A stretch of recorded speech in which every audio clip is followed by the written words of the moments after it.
La razón de mi vida. Eva Perón. Prólogo. Este libro ha brotado de lo más íntimo de mi corazón, por más que a través de sus páginas hablo de mis sentimientos, de mis pensamientos y de mi propia vida. En todo lo que he escrito, el menos advertido de mis lectores no encontrará otra cosa que la figura, el alma y la vida del general Perón y mi entrañable amor por su persona y por su causa. Muchos me reprocharán que haya escrito todo esto pensando solamente en él. Yo me adelanto a confesar que es cierto, totalmente cierto. Y yo tengo mis razones, mis poderosas razones que nadie podrá discutir ni poner en duda. Yo no era ni soy nada más que una humilde mujer, un gorrión en una inmensa bandada de gorriones. Y él era y es el cóndor gigante que vuela alto y seguro entre las cumbres y cerca de Dios. Si no fuese por él que descendió hasta mí y me enseñó a volar de otra manera, yo no hubiese sabido nunca lo que es un cóndor, ni hubiese podido contemplar jamás la maravillosa y magnífica inmensidad de mi pueblo. Por eso, ni mi vida ni mi corazón me pertenecen, y nada de todo lo que soy o tengo es mío. Todo lo que soy, todo lo que tengo, todo lo que pienso y todo lo que siento es de Perón. Pero yo no me olvido ni me olvidaré nunca de que fui gorrión, ni de que sigo siéndolo. Si vuelo más alto es por él, si ando entre las cumbres es por él, si a veces toco casi el cielo con mis alas es por él. Si veo claramente lo que es mi pueblo y lo quiero y siento su cariño acariciando mi nombre, es solamente por él. Por eso le dedico a él íntegramente este canto que, como el de los gorriones, no tiene ninguna belleza, pero es humilde y sincero, y tiene todo el amor de mi corazón. Eva Perón. Primera parte. Las causas de mi misión. 1. Un caso de azar. Mucha gente no se puede explicar el caso que me toca vivir. Yo misma, muchas veces, me he quedado pensando en todo esto que ahora es mi vida. Algunos de mis contemporáneos lo atribuyen todo al azar. Esa cosa rara e inexplicable que no explica tampoco nada. No es el azar lo que me ha traído a este lugar que ocupo, a esta vida que llevo. Claro que todo esto sería absurdo como es el azar si fuese cierto lo que mis supercríticos afirman cuando dicen que de buenas a primeras yo, una mujer superficial, escasa de preparación, vulgar, ajena a los intereses de mi patria, extraña a los dolores de mis pueblos, indiferente a la justicia social y sin nada serio en la cabeza, me hice de pronto fanática en la lucha por la causa del pueblo y que, haciendo mía esa causa, me decidí a vivir una vida de incomprensible sacrificio. Yo misma quiero explicarme aquí. Para eso he decidido escribir estos apuntes. Confieso que no lo hago para contradecir o refutar a nadie. Quiero más bien que los hombres y mujeres de mi pueblo sepan cómo siento y cómo pienso. Quiero que sientan conmigo las cosas grandes que mi corazón experimenta. Seguramente muchas de las cosas que diré son enseñanzas que yo recibí gratuitamente de Perón y no tengo tampoco derecho a guardar como un secreto. 2. Un gran sentimiento. He tenido que remontarme hacia atrás en el curso de mi vida para hallar la primera razón de todo lo que ahora me está ocurriendo. Tal vez haya hecho mal diciendo la primera razón, porque la verdad es que siempre he actuado en mi vida más bien impulsada y guiada por mis sentimientos. Hoy mismo, en este torrente de cosas que debo realizar, me dejo conducir muchas veces, casi siempre, más por lo que siento que por otros motivos. En mí, la razón tiene que explicar a menudo lo que siento y por eso, para explicar mi vida de hoy, es decir, lo que ahora hago, de acuerdo con lo que mi alma siente, tuve que ir a buscar en mis primeros años los primeros sentimientos que hacen razonable o por lo menos explicable todo lo que es para mis supercríticos un incomprensible sacrificio que para mí ni es sacrificio ni es incomprensible. He hallado en mi corazón un sentimiento fundamental que domina desde allí en forma total mi espíritu y mi vida. Ese sentimiento es mi indignación frente a la injusticia. Desde que yo me acuerdo, cada injusticia me hace doler el alma como si se me clavase algo en ella. De cada edad guardo el recuerdo de alguna injusticia que me sublevó, desgarrándome íntimamente. Recuerdo muy bien que estuve muchos días tristes cuando me enteré que en el mundo había pobres y había ricos, y lo extraño es que no me doliese tanto la existencia de los pobres como el saber que al mismo tiempo había ricos. 3. La causa del sacrificio incomprensible. El tema de los ricos y de los pobres fue desde entonces el tema de mis soledades. Creo que nunca lo comenté con otras personas, ni siquiera con mi madre, pero pensaba en él frecuentemente. Me faltaba, sin embargo, todavía dar un paso más en el camino de mis descubrimientos. Yo sabía que había pobres y que había ricos, y sabía que los pobres eran más que los ricos y estaban en todas partes. Me faltaba conocer todavía la tercera dimensión de la injusticia. Hasta los 11 años, creí que había pobres como había pasto y que había ricos como había árboles. Un día oí por primera vez de los labios de un hombre de trabajo que había pobres porque los ricos eran demasiado ricos, y aquella revelación me produjo una impresión muy fuerte. Relacioné aquella opinión con todas las cosas que había pensado sobre el tema y casi de golpe me di cuenta que aquel hombre tenía razón. Más que creerlo por un razonamiento, sentí que era verdad. Por otra parte, ya en aquellos tiempos creía más en lo que decían los pobres que los ricos porque me parecían más sinceros, más francos y también más buenos. Con aquel último paso, había llegado a conocer la tercera dimensión de la injusticia social.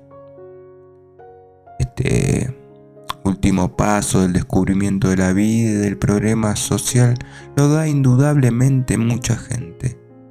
La mayoría de los hombres y mujeres saben que hay pobres porque hay ricos, pero lo aprende insensiblemente y tal vez por eso les parece natural y lógico.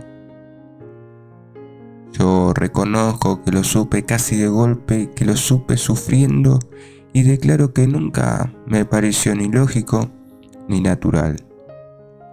Sentí ya entonces en lo íntimo de mi corazón algo que ahora reconozco como sentimiento de indignación. No comprendía que habiendo pobres hubiese ricos y que el afán de estos por la riqueza fuese la causa de la pobreza de tanta gente.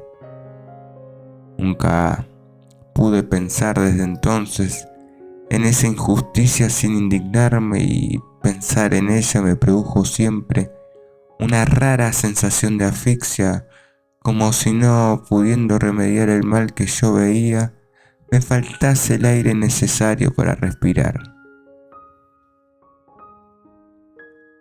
Ahora pienso que la gente se acostumbra a la injusticia social en los primeros años de la vida. Hasta los pobres creen que la miseria que padecen es natural y lógica. Se acostumbran a verla o a sufrirla como es posible acostumbrarse a un veneno poderoso. Yo no pude acostumbrarme al veneno y nunca desde los 11 años me pareció natural y lógica la injusticia social. Esto es tal vez lo único inexplicable de mi vida, lo único que ciertamente aparece en mí sin causa alguna. Creo que así como algunas personas tienen una especial disposición del espíritu para sentir la belleza, como no la sienten todos, más intensamente que los demás, y son por eso poetas o pintores o músicos, yo tengo y ha nacido conmigo una particular disposición del espíritu que me hace sentir la injusticia de manera especial con una rara y dolorosa intensidad. ¿Puede un pintor decir por qué él ve y siente los colores? ¿Puede un poeta explicar por qué es poeta? Tal vez por eso yo no pueda decir jamás por qué siento la injusticia con dolor y por qué no terminé nunca de aceptarla como cosa natural como la acepta la mayoría de los hombres. Pero aunque no pueda explicarse a sí mismo, lo cierto es que mi sentimiento de indignación por la injusticia social es la fuerza que me ha llevado de la mano desde mis primeros recuerdos hasta aquí, y que esa es la causa última que explica cómo una mujer que apareció alguna vez a la mirada de algunos como superficial, vulgar e indiferente, pueda decidirse a realizar una vida de incomprensible sacrificio. 4. Algún día todo cambiará. Nunca pensé, sin embargo, que me iba a tocar una participación tan directa en la lucha de mi pueblo por la justicia social. Débil mujer al fin, yo nunca me imaginé que el grave problema de los pobres y de los ricos iba a golpear un día tan directamente las puertas de mi corazón, reclamando mi humilde esfuerzo para una solución en mi patria. A medida que avanzaba en la vida, eso sí, el problema me rodeaba cada día más. Tal vez por eso intenté evadirme de mí mismo, olvidarme de mi único tema, y me entregué intensamente a mi extraña y profunda vocación artística. Recuerdo que siendo una chiquilla siempre deseaba declamar. Era como si quisiese decir siempre algo a los demás, algo grande que yo sentía en lo más hondo de mi corazón. Cuando ahora hablo a los hombres y mujeres de mi pueblo, siento que estoy expresando aquello que intentaba decir cuando declamaba en las fiestas de mi escuela. Mi vocación artística me hizo conocer otros paisajes, dejé de ver las injusticias vulgares de todos los días y empecé a vislumbrar primero y a conocer después a las grandes injusticias, y no solamente las vi en la ficción que representaba, sino que también en la realidad de mi nueva vida. Quería no ver, no darme cuenta, no mirar la desgracia, el infortunio, la miseria, pero más quería olvidarme y más me rodeaba la injusticia. Los síntomas de la injusticia social en que vivía nuestra patria se me aparecían entonces a cada paso, en cada recodo del camino y me acorralaban en cualquier parte y todos los días. Poco a poco, mi sentimiento fundamental de indignación por la injusticia llenó la copa de mi alma hasta el borde de mi silencio y empecé a intervenir en algunos conflictos. Personalmente nada me iba con ellos y nada ganaba con meterme a querer arreglarlos. Lo único que conseguía era malquistarme con todos los que, a mi modo de ver, explotaban sin misericordia la debilidad ajena. Es que eso iba resultando progresivamente superior a mis fuerzas y mis mejores propósitos de callarme y de no meterme se me venían abajo en la primera ocasión. Empezaba a manifestarme así mi rebeldía íntima. Reconozco que algunas veces mis reacciones no fueron adecuadas y que mis palabras y mis actos resultaron exagerados en relación con la injusticia provocadora. Pero es que yo reaccionaba más que contra esa injusticia, contra toda injusticia. Era mi desahogo, mi liberación, y el desahogo, lo mismo que la liberación, suelen ser a menudo exagerados, sobre todo cuando es muy grande la fuerza que oprime. Alguna vez, en una de esas razones mías, recuerdo haber dicho: algún día todo esto cambiará. Y no sé si eso era ruego, maldición o las dos cosas juntas. Aunque la frase es común en toda rebeldía, yo me reconfortaba en ella como creyese firmemente en lo que decía. Tal vez ya entonces creía de verdad que algún día todo sería distinto. Pero lógicamente no sabía cómo ni cuándo, y menos aún que el destino me daría un lugar muy humilde, pero al fin en la hazaña redentora. En el lugar donde pasé mi infancia, los pobres eran mucho más que los ricos, pero yo traté de convencerme de que debía de haber otros lugares de mi país y del mundo en que las cosas ocurriesen de otra manera y fuese más bien al revés.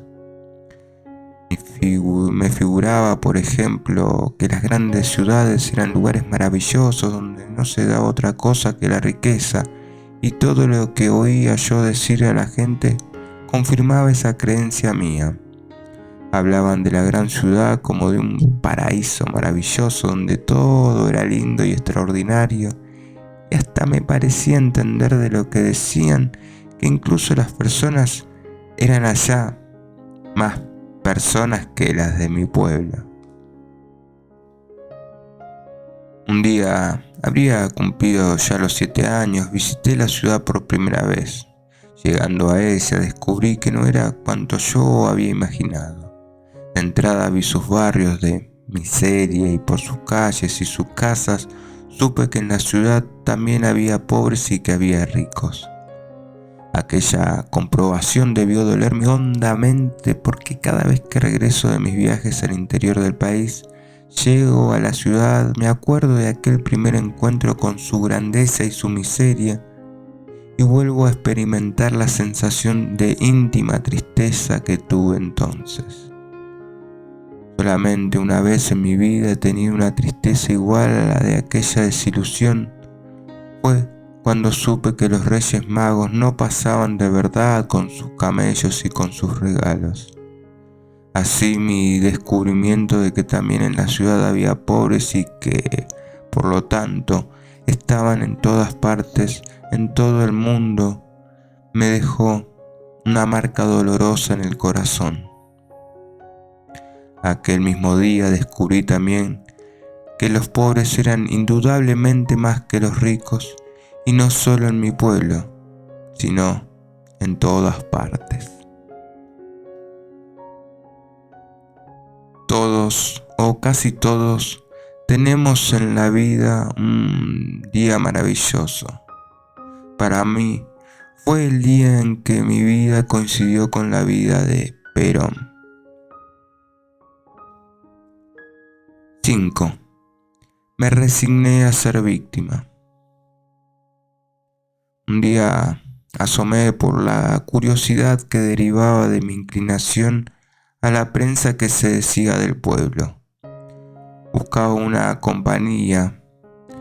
¿Es acaso verdad que casi siempre en los libros y diarios que leemos, buscamos más una compañía que un camino para recorrer o una guía que nos conduzca? Por eso tal vez leí la prensa de izquierda de nuestro país, pero no encontré en ella ni compañía, ni camino, y menos quien me guiase.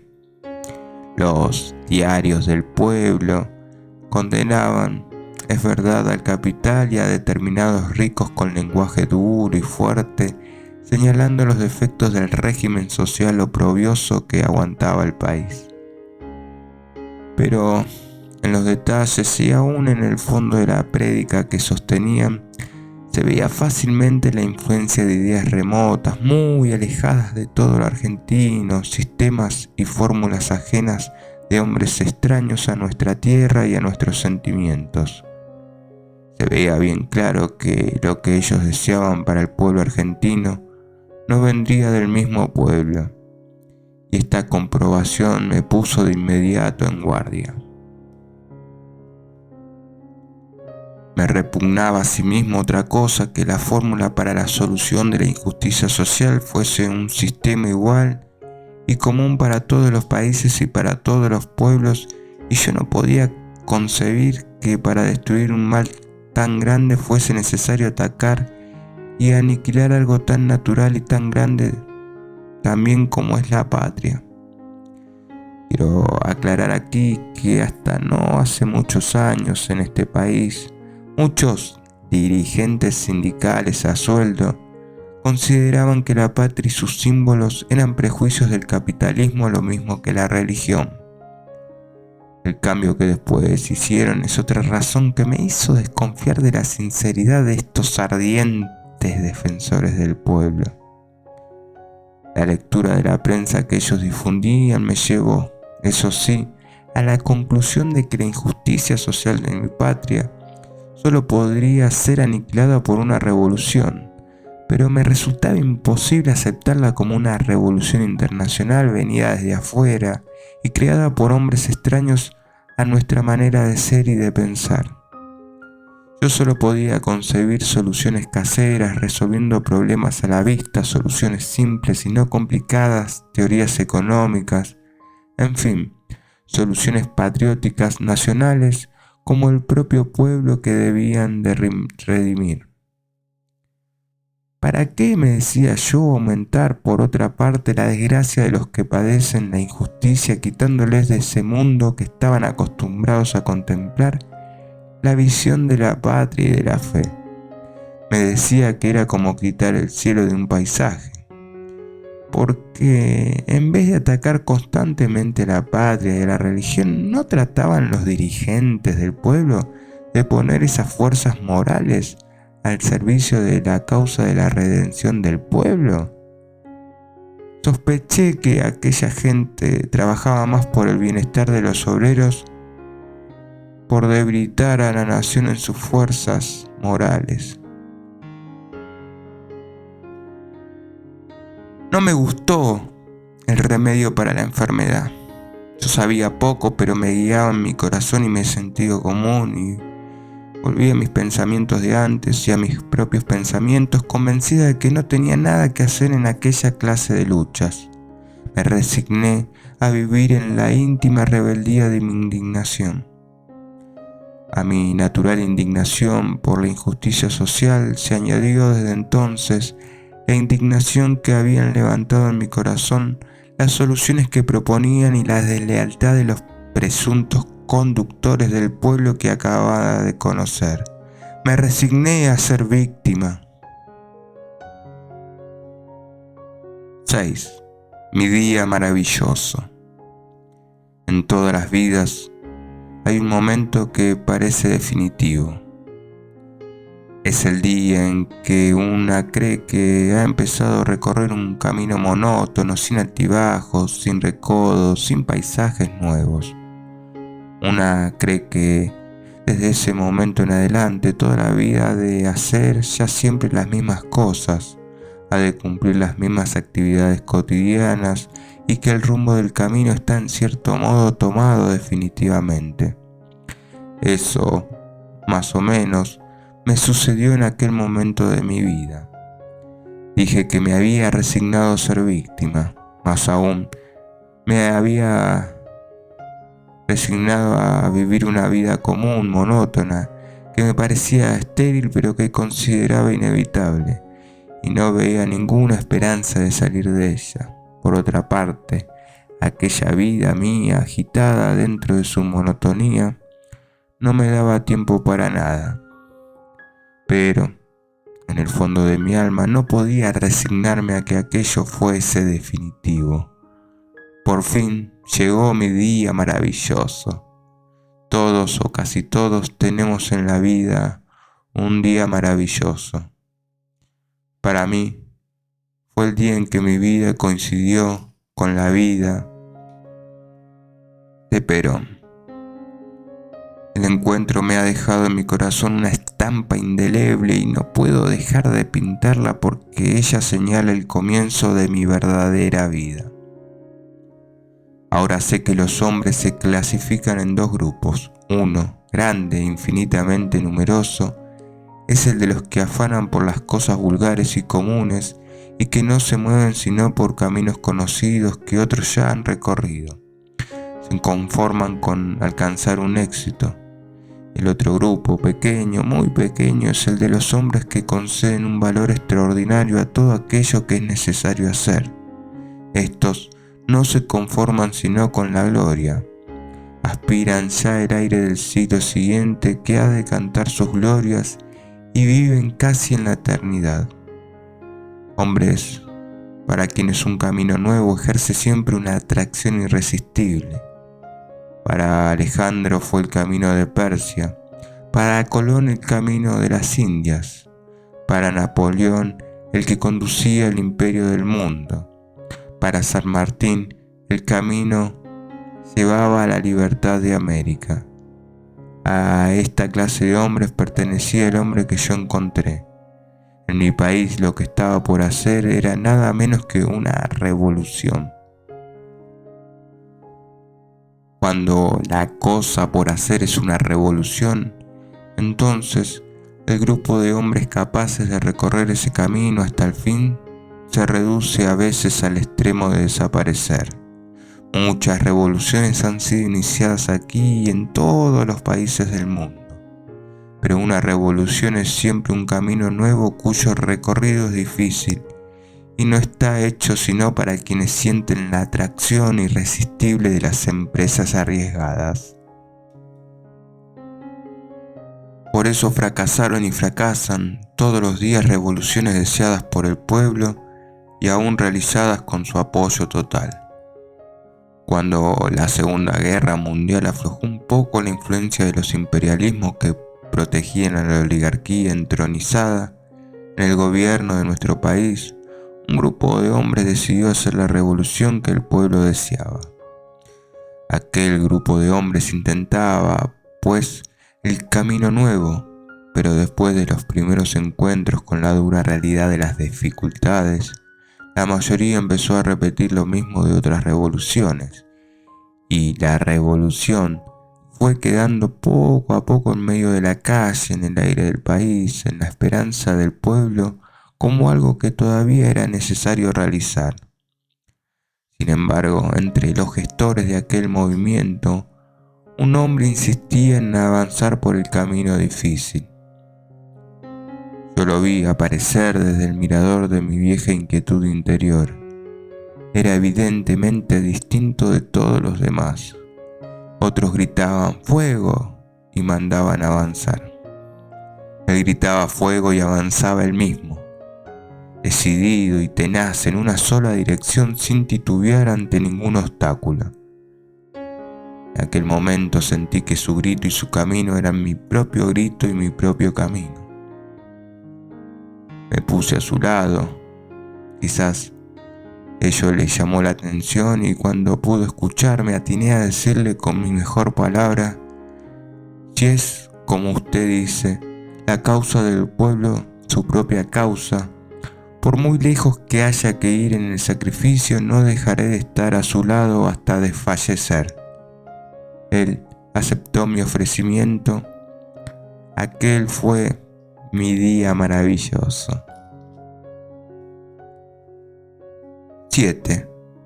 Sí, este es el hombre de mi pueblo. Pronto, desde los bordes del camino, los hombres comunes empezaron a apedrearnos con amenazas, insultos y calumnias. Los hombres comunes son los eternos enemigos de toda cosa nueva, de todo progreso, de toda idea extraordinaria y por lo tanto, de toda revolución. Por eso dijo alguien, el hombre mediocre es el más feroz y más frío enemigo del hombre de genio.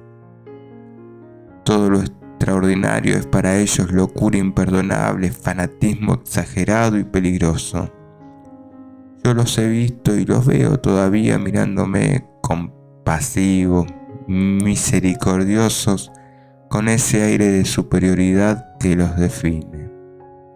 Nunca entenderán cómo y por qué alguien puede hacer una cosa distinta de la que ellos piensan y nunca hacen nada que no sea para ellos. Lo vieron avanzar a Perón y primero se reían de él creyéndole y aún diciéndole loco.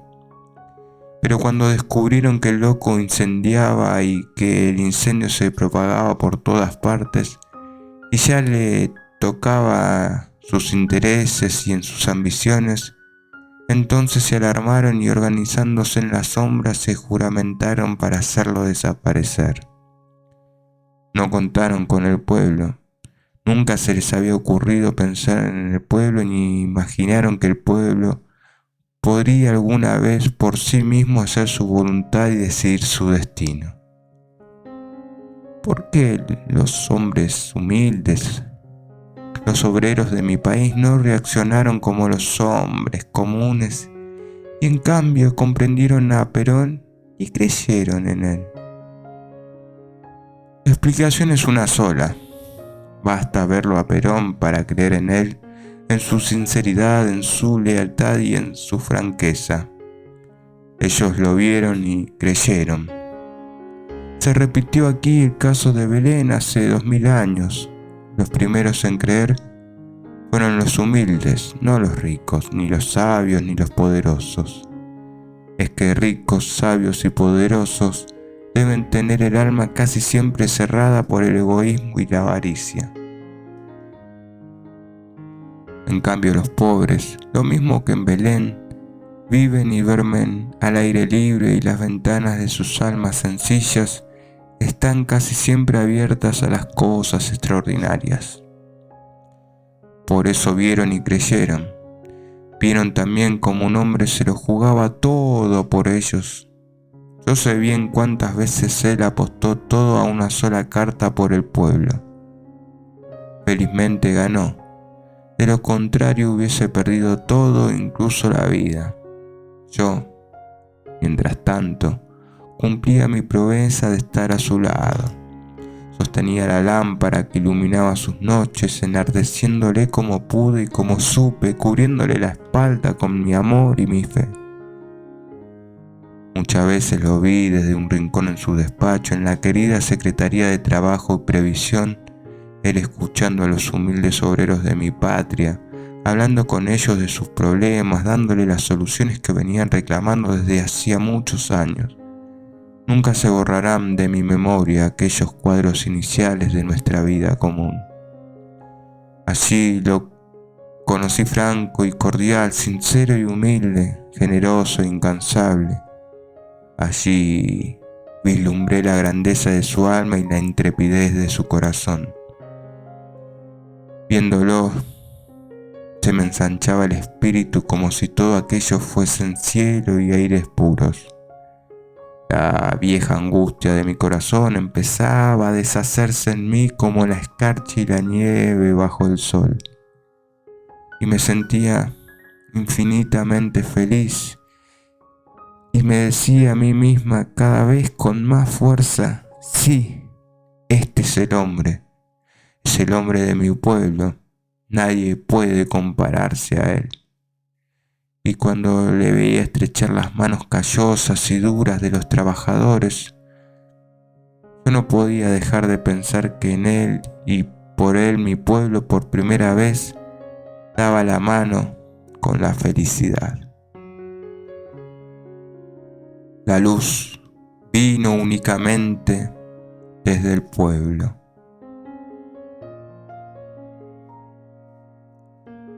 8. La hora de mi soledad. El incendio seguía avanzando con nosotros, los hombres comunes de la oligarquía cómoda y tranquila. Empezaron a pensar que era necesario acabar con el incendiario. Creían que con eso acabaría el incendio. Por fin se decidieron a realizar sus planes. Esto sucedió en la última hora de la Argentina oligárquica. Después amaneció. Durante casi 8 días lo tuvieron a Perón entre sus manos. Yo no estuve en la cárcel con él, pero aquellos 8 días me duelen todavía y más, mucho más, que si los hubiese podido pasar en su compañía compartiéndose angustia. Al partir me recomendó que estuviese tranquila.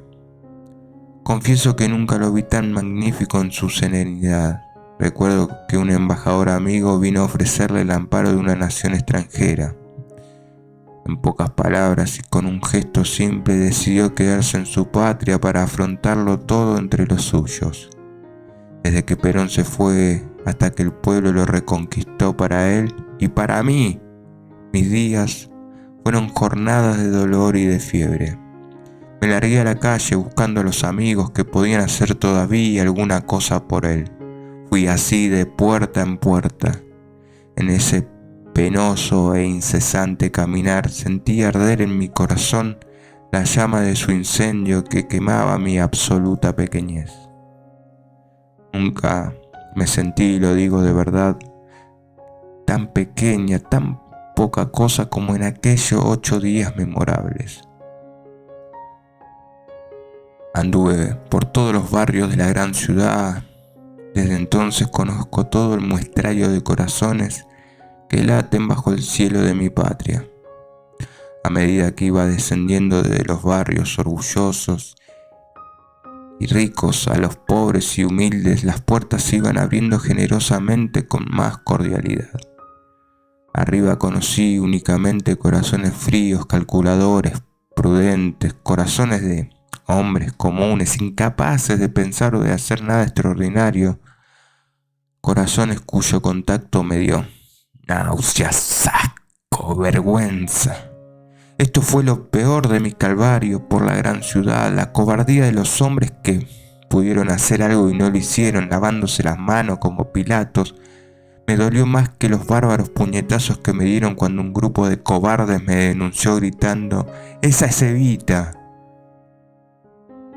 Estos golpes, en cambio, me hicieron bien. Por cada golpe me parecía morir y, sin embargo, a cada golpe sentía nacer. Algo rudo, pero al mismo tiempo inefable, fue aquel bautismo de dolor que me purificó de toda duda y de toda cobardía. ¿Acaso no le había dicho yo a él, por muy lejos que haya que ir en el sacrificio, no dejaré de estar a su lado hasta de fallecer? Desde aquel día pienso que no debe ser muy difícil morir por una causa que se ama, o simplemente morir por amor. 9. Una gran luz. Conservo muchos recuerdos de aquellos días de angustias y amarguras. Al lado de las sombras que fueron la traición y la cobardía de muchos aparecen, entre mis recuerdos, los gestos iluminados de la lealtad y del valor. Pero yo no quiero escribir todavía en detalle todo eso. La semana de octubre de 1945 es un paisaje de muchas sombras y de muchas luces. Será mejor que no nos acerquemos demasiado a él y que más bien lo veamos otra vez desde más lejos. Esto no me impide decir, sin embargo, con absoluta franqueza y como un anticipo de cuanto alguna vez he de escribir en detalle, que la luz vino únicamente desde el pueblo. En este libro, que quiere exponer las causas y los objetivos de la misión que me he propuesto cumplir, no puedo dejar de recordar un episodio que figura en mi espíritu como una razón fundamental de lo que soy en esta hora de mi patria y que por sus hondas sugerencias contribuyó a conducirme al puesto que ahora ocupo en el movimiento justicialista. Recuerdo que en mi soledad y en mi amargura, y mientras recorría la gran ciudad, esperaba a cada instante recibir algún mensaje del líder ausente y prisionero. Me imaginaba que de alguna manera él se ingeniaría para hacerme saber cómo y dónde estaba, y esperaba sus noticias con el alma en un hilo, torturada por la angustia. Conservo de aquellos días varios mensajes manuscritos por él, y en todos ellos aparece en su letra clara, firme y decidida la serenidad con que su espíritu afrontaba los acontecimientos. En todos sus mensajes no hizo otra cosa que recomendarme a sus obreros que estuviesen tranquilos, que no se preocupasen por él, que no creasen situaciones de violencia. Yo lo confieso honradamente, busqué con afán en todas sus cartas una palabra que me dijese su amor. En cambio, casi no hablaba sino de sus trabajadores, a quienes por aquellos días la oligarquía suelta por las calles empezó a llamar descamisados. Su rara insistencia me iluminó. Aquel encargarme de sus trabajadores era su palabra de amor, su más sentida palabra de amor. Comprender aquello fue y lo es todavía una gran luz en mi vida. A mí, a una humilde y pequeña mujer, me encomendaba el cuidado de sus trabajadores, lo que él más quería. Y yo me dije a mí misma, puede encomendárselo a otros, a cualquiera de sus amigos, incluso a algún dirigente gremial, pero no, quise que fuese yo, una mujer que no sabe otra cosa que quererlo. Esa era sin duda la prueba absoluta de su amor, pero una prueba que exigía respuesta y yo se la di. Se la di entonces y se la sigo dando. Mientras viva no me olvidaré que él, Perón, me encomendó a sus descamisados en la hora más difícil de su vida. Mientras yo viva, yo no me olvidaré que él, cuando quiso probarme su amor, me encargó que cuidase a sus obreros. Él no encontró mejor manera de expresarme su amor, y ahora estoy segura que eligió la más pura y la más grande manera de decírmelo. Desde entonces, cuando yo quiero a mi vez expresarle mi amor de mujer y quiero expresárselo permanentemente, no encuentro tampoco una manera más pura ni más grande que la de ofrecerle un poco de mi vida, quemándola por amor a sus descamisados. Esto, por otra parte, es mi deber de gratitud para con él y para con ellos, y yo lo cumplo alegremente, feliz, como se cumplen todos los deberes que impone el amor. Como Eva Perón represento un viejo papel que otras mujeres en todos los tiempos han vivido ya. Y es vocación y destino. No fue el azar la causa de todo esto que soy en mi país y para mi pueblo. Creo firmemente que he sido forjada para el trabajo que realizo y la vida que llevo. Cuando analizo en la intimidad de mi alma el caso que me ha tocado vivir, más y más me convenzo de la mentira que son el azar y la casualidad. Y el azar y la casualidad gobernaran el mundo, todo sería un grotesco caos y no podríamos vivir en un escenario tan variable. No, el azar no gobierna el mundo ni a los hombres. Por fortuna, gracias a Dios, las cosas suceden de otra manera que unos llaman destino y otros providencia, y casi todos atribuimos a Dios. Yo creo firmemente que en verdad existe una fuerza desconocida que prepara a los hombres y a las mujeres para el cumplimiento de la misión particular que cada uno debe realizar. Si esa fuerza es maravillosamente divina o ha sido puesta por Dios en la naturaleza de la sociedad o del alma humana, yo no lo sé ni pretendo averiguarlo, pero creo que existe y que nos conduce sin forzarnos, con tal que nosotros no le neguemos nuestra generosidad. Lo indudable es que esta solución espiritual es también más fecunda que otra del azar.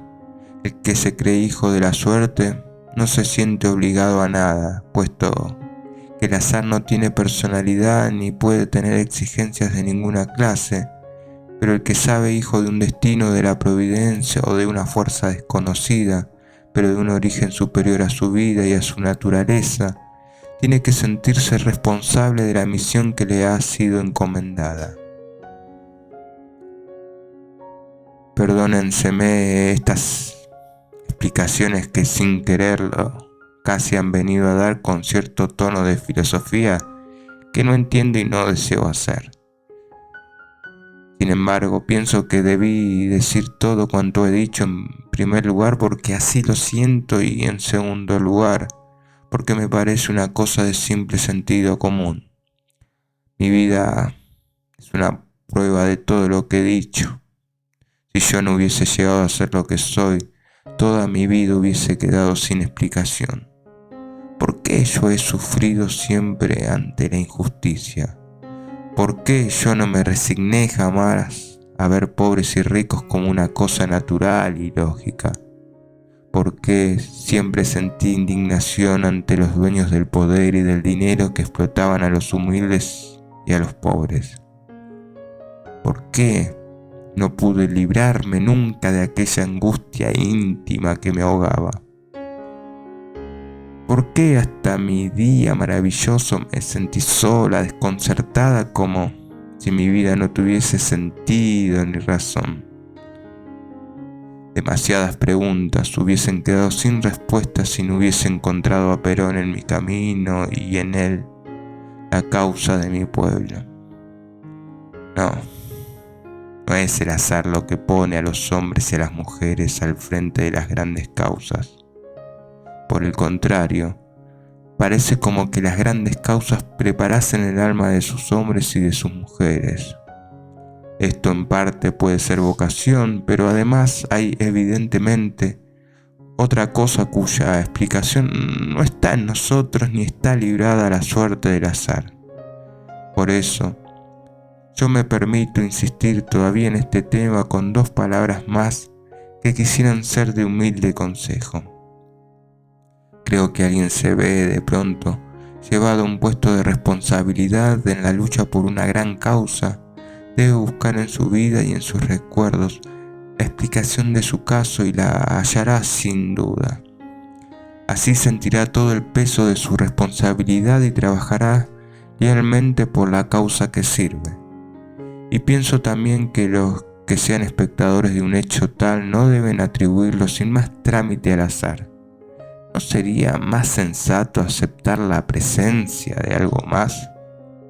Y conste que yo no digo que sea directamente Dios quien determine todas estas cosas, pero sí que en su magnífico ordenamiento de todas las leyes y de todas las fuerzas, habrá creado alguna ley o alguna fuerza que conduce a quienes libremente y generosamente quieran dejarse conducir. Esta es la humilde explicación que yo doy de mi vida y de mi caso. Guardo entre los manuscritos de Perón uno que escribió sobre un tema parecido poco tiempo después de asumir la presidencia. En este borrador, él abordó con su franqueza habitual este raro asunto de la vocación y del destino.